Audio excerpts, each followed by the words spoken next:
ঢাকা মতিঝিলে যে ঘটনা ঘটিয়েছে এটা উপজাতিরা ঘটিয়ে বাঙালি ভাইদেরকে দোষারোপ করে একটি মতিঝিল থানায় একটি মামলা হয়েছে। সংগ্রামী সালাম, আসসালামু আলাইকুম রহমতুল্লাহ।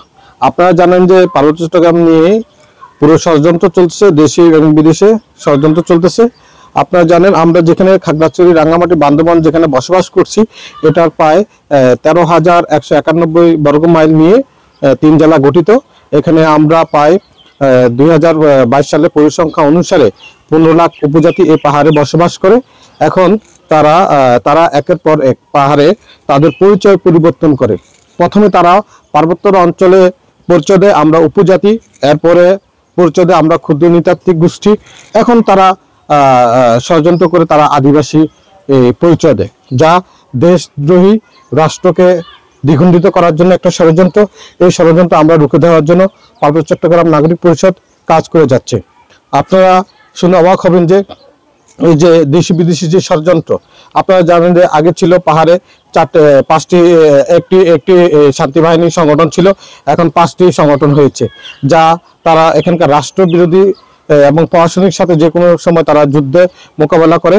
এখানে পুলিশ, আনসার, বিজিবি, বাংলাদেশ সেনাবাহিনী সহ এবং পার্বত্য অঞ্চলের অনেক বাঙালি, প্রায় 40,000 বাঙালি এখানে প্রাণ দিয়েছেন, যা একটি স্বাধীন রাষ্ট্রে স্বাধীনতার যুদ্ধের সময় এত লোক মারা যায়নি। এটা 3 পার্বত্য জেলায় আমাদের অনেক বাঙালি ভাই জীবন দিতে হয়েছে। আমরা কখনো পার্বত্য চট্টগ্রামের বাঙালিরা এই ষড়যন্ত্র মোকাবেলা করার জন্য আমরা সবসময় প্রস্তুত রয়েছি। ইনশাল্লাহ এই ষড়যন্ত্র মোকাবেলা করার জন্য আমাদের জীবন যদি বিলে দিতে হয় আমরা জীবন ত্যাগ করতে প্রস্তুত রয়েছি। সামনে আমরা জানেন যে 1971 সালে 52 ভাষা আন্দোলন থেকে শুরু করে আমাদের হাতে কিন্তু অস্ত্র ছিল না, আমাদের মনোবল ছিল, আমাদের মধ্যে ঐক্য ছিল এবং বাঁশের লাঠি দিয়ে আমরা এই দেশ স্বাধীনতা পেয়েছি। তাই স্বাধীনতার ভূখণ্ড আমরা আমাদের 1 ইঞ্চি মাটি আমরা ছাড়তে রাজি নই।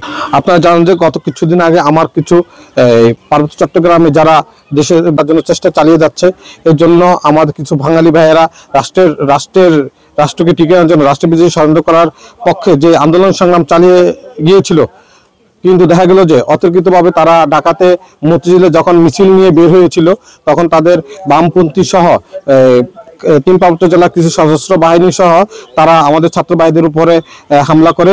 হামলাতে প্রায় 50 থেকে 60 জনের মতো খুব আহত হয়, মারক তখন অনেকজন মুমূর্ষু অবস্থায় হসপিটালে আছে, খুব আশঙ্কাজনকভাবে আছে।